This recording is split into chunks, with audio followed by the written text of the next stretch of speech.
Hello friend, welcome to goodwill concept classes. हमारे channel में जो भी नए हैं सब्सक्राइब कर दे ताकि पढ़ते video. Hello friend, how are you? Welcome to goodwill concept classes. Friend, आज मैं लेके आया हूँ प्रीवियस ईयर ईवीएस पर्यावरण का, जो कि 2012 जनवरी 2012 का ये सॉल्व क्वेश्चन पेपर है सीटेट का पेपर 1 के लिए, जो कि 1 to 5 क्लास के शिक्षक बनना चाहते हैं। ये उनके लिए है प्रीवियस ईयर। जो प्रीवियस ईयर जो क्वेश्चन होते हैं, अक्सर ऐसे ही क्वेश्चन आपके सीटेट में पूछे जाते हैं इसी पैटर्न के। तो जो दिसंबर 2021 में जो होने वाली परीक्षा है, तो उसमें आपके लिए काफ़ी महत्वपूर्ण होगा प्रीवियस ईयर। तो आप इसे ज़रूर देखें, और हमारे चैनल में जो भी फ्रेंड नए हैं चैनल को लाइक शेयर सब्सक्राइब कर दें। तो आज का जो पहला प्रश्न है फ्रेंड, वो है खाद्य सामग्री की संकल्पना को पढ़ाने में विद्यार्थियों की अधिकतम भागीदारिता के लिए निम्नलिखित में से कौन सी शिक्षण व्यू रचना सबसे प्रभावी होगा। अगर खाद्य सामग्री के बारे में पढ़ाना चाहते हैं तो सबसे अच्छा बेहतर संकल्पना कौन सी होगी। तो इसका जो पहला ऑप्शन है फ्रेंड, वो है विभिन्न को इंटरनेट से संबंधित जानकारी एकत्रित करने के लिए कहना। मतलब जो विद्यार्थी है उसको क्या करना, अलग अलग तरह से इंटरनेट से जानकारी उपलब्ध कराने दिखाना। दूसरा, श्याम पट पर लिखी विभिन्न खाद्य श्रृंखलाओं के सभी उदाहरणों को देखकर लिखने के लिए विद्यार्थियों को कहना। तीसरा है जीवों के प्ले कार्ड्स बनाना और विद्यार्थियों के समूह को विभिन्न खाद्य श्रृंखलाओं को सोचते हुए उन्हें व्यवस्थित करने के लिए कहना। और जो चौथा ऑप्शन है फ्रेंड, वो है विभिन्न आवासों में चलने वाली जो संभावित खाद्य श्रृंखलाओं की खोज करने के लिए विद्यार्थियों को कहना। तो जो इसका क्षेत्र का जो सही आंसर होगा फ्रेंड, तो वो होगा नंबर तीसरा, इसका सही ऑप्शन होगा। जो हम विद्यार्थियों को जो कहेंगे खाद्य सामग्री का उपलब्ध खाद्य संकल्पना पढ़ाने के लिए, जब विद्यार्थियों को अधिकतम भागीदारिता जो भाग लेने के लिए जो कहेंगे, वो कहेंगे जो इसका ऑप्शन है तीसरा, क्या कहेंगे कि जीवों के प्ले कार्ड बनाना। जैसे जीवों का एक प्ले कार्ड होता है, जो प्ले कार्ड में अलग अलग जीवों के फोटो और नाम होते हैं, और विद्यार्थियों के समूह को विभिन्न खाद्य जो है श्रृंखलाओं को सोचते हुए, ताकि विद्यार्थी उसमें गहन करेंगे, सोचेंगे, और सोचकर फिर क्या करेंगे कि उन श्रृंखलाओं को सोचते हुए उन्हें क्या करेंगे, व्यवस्थित करने के लिए, है ना, कहेंगे। ताकि जैसे उदाहरण ले लें कि अगर हरे पेड़ पौधे हैं, फिर खरगोश हैं, गीध हैं, मनुष्य हैं, जीव जंतु, तो इस तरह का प्ले कार्ड बनाएंगे पहले, और फिर उसको व्यवस्थित करके छात्रों को, है ना, दिखाएंगे। जैसे कि अगर मान लें कोई खाद्य श्रृंखला है, तो हरे पौधे, तो हरे पौधे जो होते हैं वो किसके द्वारा खाए जाते हैं, जैसे खरगोश के द्वारा खाए जाते हैं। अब जो है फिर उसके मनुष्य जो खाते हैं, फिर जो कुछ जो मृत पौधे होते हैं कौन खाते हैं, तो गिद्ध खाते हैं। तो इस तरह से अलग अलग प्रकार का जीवों के बारे में, संकरण के बारे में विद्यार्थियों को समझा सकते हैं। आज का जो अगला प्रश्न है फ्रेंड, वो है 77। तो इसमें कहा गया है कि डैश के लिए मछली घर, जो कि एक्वेरियम बोला जाता है मछली घर को, में हवा वाला पंप रखा जाता है।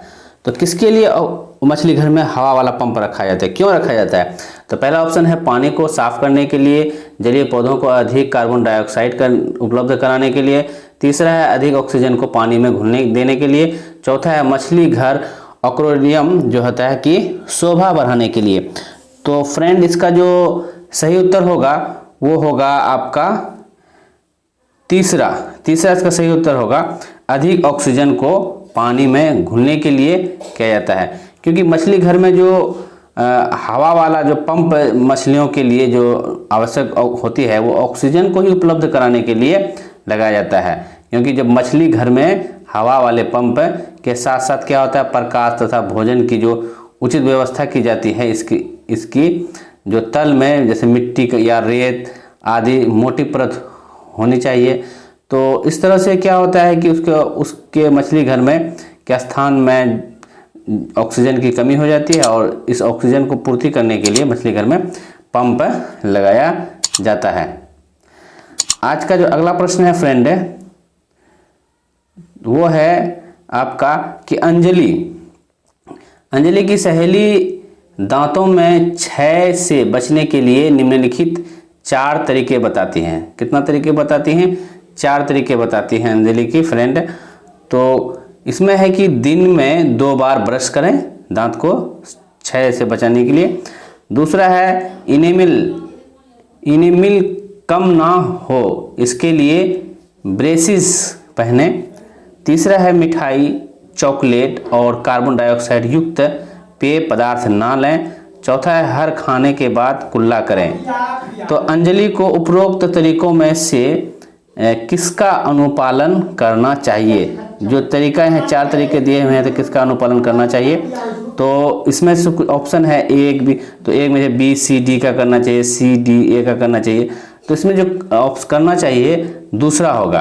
तो अंजलि को सी और डी ए का अनुपालन करना चाहिए। मतलब ए सी डी का अनुपालन करना चाहिए। पहले सी का करना चाहिए, फिर डी का करना चाहिए, फिर ए का। तो पहले जो सी का अनुपालन करना चाहिए, सी में कहा गया है कि पहले मिठाई, चॉकलेट और कार्बन डाइऑक्साइड युक्त पदार्थ को नहीं खाना चाहिए। फिर जो है दूसरा है सी, हर खाने के बाद उसे कुल्ला करना चाहिए। फिर अगला जो उसके बाद जो ए, दिन में 2 बार ब्रश करना चाहिए। ये एक व्यवस्थित ढंग है दांतों को क्षय रोग से बचाने का। आज का जो अगला प्रश्न है फ्रेंड वो है, नीचे दिए गए बने जो आरेख का अध्ययन कीजिए। जैसे जमीन पर रहने वाले वस्तु, तो ये घर देख रहे हैं जमीन पर रहने वाले वस्तु हैं, ये पानी में रहने वाले वस्तु हैं और ये अंडे देने वाले हैं। तो तीनों की मिला के एक ऐसा जानवर यहाँ होगा जो कि तीनों में वो तीनों गुण उसमें पाए जाते हैं। तो एक्स जो है वो ऐसा होगा जो कि तीनों गुण उसमें पाए जाते हैं। तो निम्नलिखित में कौन जीव जंतु एक्स में रखे जा सकते हैं जिसमें कि तीनों गुण हो? तो कहता है पहला है मगरमच्छ, ईल और शार्क, मछली। तो इसका जो सही उत्तर होगा फ्रेंड वो होगा पहला मगरमच्छ। तो मगरमच्छ को रखा जाए, इसका जो ऑप्शन होगा वो होगा पहला फ्रेंड। अब पहला कैसे होगा? क्योंकि जो मगरमच्छ होता है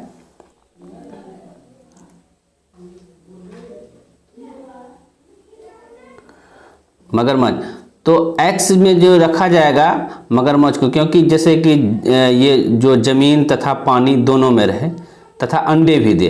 तो इस प्रकार के जीव केवल मगरमच्छ ही है जो कि अन्य सभी जीव जैसे ईल है, शार्क है और मछली है, ये सब छोड़ के एक मगरमच्छ ही है जो कि तीनों गुण उसमें पाए जाते हैं। और आज का जो अगला प्रश्न होगा फ्रेंड वो है हमारा कि निम्नलिखित में से कौन सा जीव,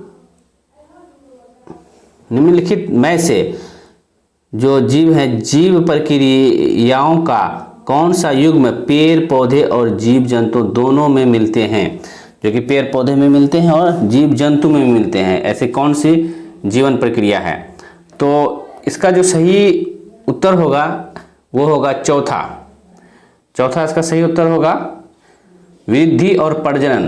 तो वृद्धि और प्रजनन, जैसे कि जीव में भी वृद्धि होता है, प्रजनन होता है, प्रजनन प्रक्रिया होता है, और जो है पौधों पेड़ पौधे में भी क्या होता है, ये होता है, और जीव जंतु में भी वृद्धि और प्रजनन होता है। तो इसका जो ऑप्शन है चौथा होगा। और आज का जो अगला प्रश्न है फ्रेंड वो है निम्नलिखित में से कौन से शब्द समूह आपस में निकटीय रूप से संबंधित है? तो कौन से समूह है जो कि आपस में क्या है, एक दूसरे से संबंधित है? तो इसका जो सही उत्तर होगा फ्रेंड वो होगा पहला, जैसे कि मच्छर, मलेरिया, एनीमिया जो कि रक्त अल्प और लोह। तो इसका मतलब है कि जो पहला जो आंसर होगा कि मलेरिया। तो मलेरिया रोग जो है क्या होता है, मादा एनाफिलिस मच्छर के काटने से होता है, तो ये मच्छर से संबंधित है। और ये क्या होता है जब ये काटते हैं। और दूसरा है क्या, भोजन में, हाँ, तो उससे क्या होता है मच्छर काटते हैं। और एनीमिया क्या है कि एनीमिया जो है खून की कमी होती है। तो खून की कमी की वजह से क्या होती है, जो कि भोजन में जो नियमित रूप से लौह तत्व की जब कमी हो जाती है तो क्या होते हैं, हेमोग्लोबिन की मात्रा में कम होने लगती है, जिससे क्या होता है एनीमिया नामक बीमारी उत्पन्न होती है। तो इसका मतलब है कि मलेरिया किससे संबंधित है, जो है मच्छर से। और एनीमिया क्या होता है, जब लौह तत्व की कमी हो जाती है तो हेमोग्लोबिन की कमी हो जाती है तो एनीमिया की बीमारी होती है। इसलिए ये समूह इसका सही उत्तर होगा। अगला प्रश्न है फ्रेंड, जब एक मछली को पहले से उबले लेकिन कमरे के तापमान पर ठंडे किए जाए, पानी से भरे एक्वेरियम में डाला जाता है, तो पहले से उबले, तो कहता है कि तो वह मर जाती है। ऐसा इसलिए होता है कि क्योंकि मछली घर का पानी, तो मछली घर का पानी क्या है कि मछली के तैरने के योग्य नहीं होता है, या ऑक्सीजन रहित होता है, या मछली द्वारा पानी के योग्य नहीं होता है, या खनिज रहित होता है। तो इसमें कहा गया है कि जब एक मछली को पहले से उबले, और यहाँ और दूसरा है ठंडा में, तो इसका जो सही ऑप्शन होगा फ्रेंड वो होगा चौथा ऑप्शन होगा कि खनिज रहित है। जो पानी है वो क्या है, खनिज रहित है। जब एक मछली को पहले से उबले लेकिन कमरे के तापमान पर जब ठंडे किए गए, तो क्या हुआ कि पानी से जो भरा एक्वेरियम था, जो पानी से भरा हुआ मछली घर था, उसमें डालने पर वह मर जाती है, क्योंकि पानी में जो उबालने पर क्या होता है, उसमें उपस्थित खनिज तत्व क्या होता है, नष्ट हो जाता है। अगर आप पानी को उबालने के बाद फिर उसको ठंडा करते हैं, फिर मछली को रखते हैं, तो जब पानी को जो उबालने के बाद आपने ठंडा किया, तो उस पानी में जो उपस्थित खनिज लवण था वो मर जाती है, जिसमें कि ऑक्सीजन की कमी हो जाती है, इसलिए मछली वहाँ मर जाती है। अगर सामान्य पानी हो तो उसमें नहीं मरती है। इसलिए पानी को जब भी आप गर्म करेंगे तो खनिज जो होगा उसमें वो समाप्त हो जाती है। आज का जो अगला प्रश्न है फ्रेंड, निम्नलिखित में से कौन सा चांद की सतह की विशेषताओं के बारे में सबसे अच्छा वर्णन करता है? तो इसका जो ऑप्शन है कि हवा में नहीं, गुरुत्व में नहीं, समतल में नहीं, दूसरा है पानी नहीं, पर्याप्त हवा नहीं, ऊंचे पहाड़ नहीं, और उसके बाद पानी नहीं, गहर और ऊंचे पहाड़, चौथा है हवा नहीं, गुरुत्व नहीं, पानी नहीं। तो चांद के लिए उपयुक्त कौन सा इसमें है, अच्छा वर्णन करता है? तो इसका जो सही उत्तर होगा फ्रेंड वो होगा तीसरा, क्योंकि चंद्रमा की सतह पर जो है, तीसरा ऑप्शन होगा, चंद्रमा की जो सतह पर क्या है कि उसकी जो आंतरिक स्थिति का अगर अध्ययन करने वाला जो वैज्ञानिक जो थे, जो कि सेलेनोलॉजी कहलाता है, क्या कहलाता है, जो उसका अध्ययन होता है चंद्रमा की आंतरिक सतह का, उसको सेलेनोलॉजी कह लेते हैं। और इसकी सतह का जो है बहुत कम भाग जो है समतल होता है, कहीं पर गहरे ज्वालामुखी होते हैं, मुख होते हैं, कहीं कहीं ऊंचे पहाड़ स्थित होते हैं। चंद्रमा पर अक्सर होता है कि पृथ्वी ग्रह पर पाए जाने वाले गुरुत्व का क्या होता है, 1/6 भाग गुरुत्व पाया जाता है, मतलब बहुत ही कम गुरुत्व पाया जाता है ना, जिसके कारण होता है वो मनुष्य वहाँ पे चल भी नहीं पाते हैं। और अतः क्या होता है, चंद्रमा का जो है पर गुरुत्व तो तुरंत पानी नहीं होता है, परंतु पानी भी नहीं होता है, मतलब गुरुत्व तो होता ही नहीं है लेकिन पानी भी नहीं होता है। तो चंद्रमा पर ना ही क्या कहते हैं, पानी नहीं होता है, उसके गहरे गड्ढे होते हैं, समतल बहुत कम होते हैं और ऊंचे ऊंचे पहाड़ होते हैं। आज का जो अगला प्रश्न है फ्रेंड वो है 84।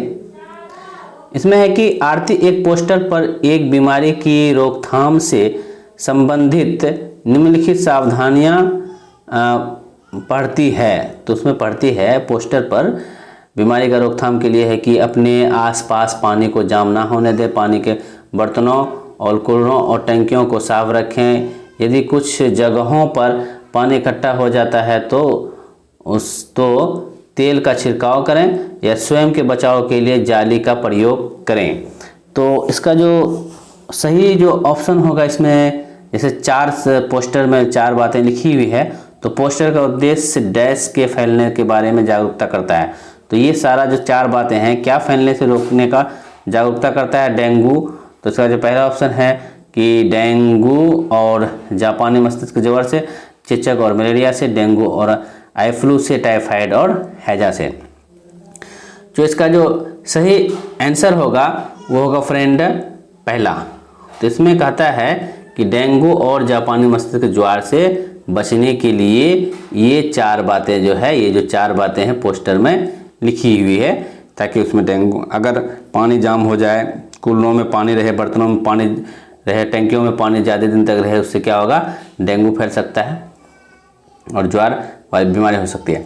तो आज का अगला प्रश्न है फ्रेंड, तो अगला प्रश्न है कि भारत एक समृद्ध वनस्पति जात और प्राणी जात के बारे में पढ़ाने के बाद विद्यालय द्वारा प्राथमिक कक्षाओं के विद्यार्थियों को क्या कहता है, रणथंभौर राष्ट्रीय उद्यान ले जाता है। यह डैश विद्यार्थियों को सहायता करेगा।